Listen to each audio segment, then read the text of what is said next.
Hey there!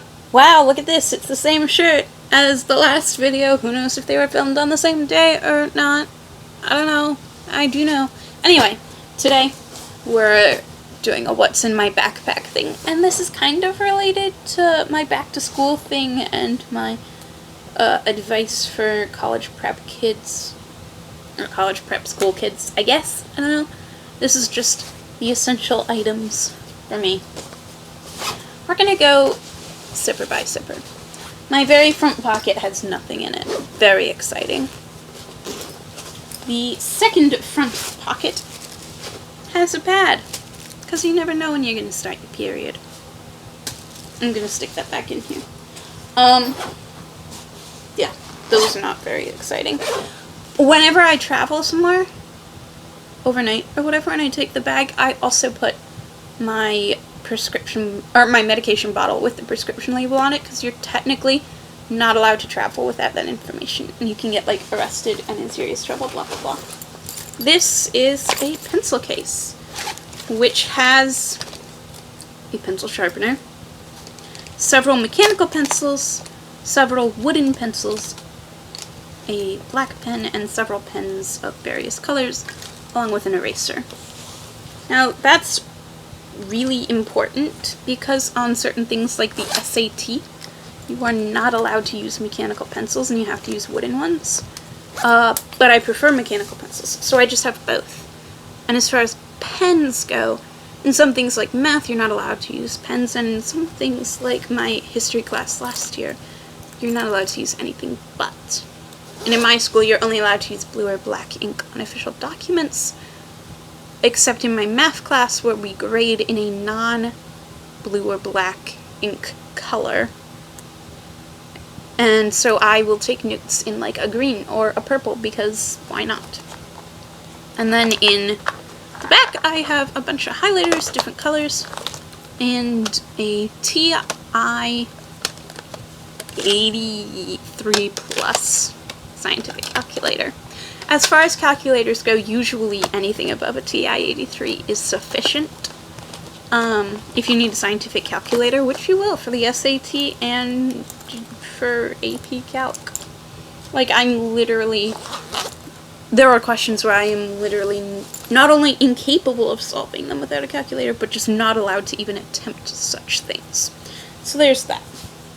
I also have this journal. It says beautiful things are never perfect. I'm trying to chronicle something every day. It's not going well. This is not just for school, by the way. It's just in my psychology class. We don't do anything, so I can journal. And other times, too. This is my thesis book, which I have to continue reading and outlining. That's good. Most people won't need a thesis book, but it's important to be doing academic level reading, because it helps your fluency for, especially if you're taking like AP Lit, then you would probably want to be reading high literary works of fiction. But for the SAT, they just have a bunch of different scholarly articles and things of that nature, and so reading rather esoteric texts can be helpful. Fun fact, on the SAT there's a section that you have to read from a founding document of the United States, or a document on part of this thing called the Global Conversation, which I think is just about democracy.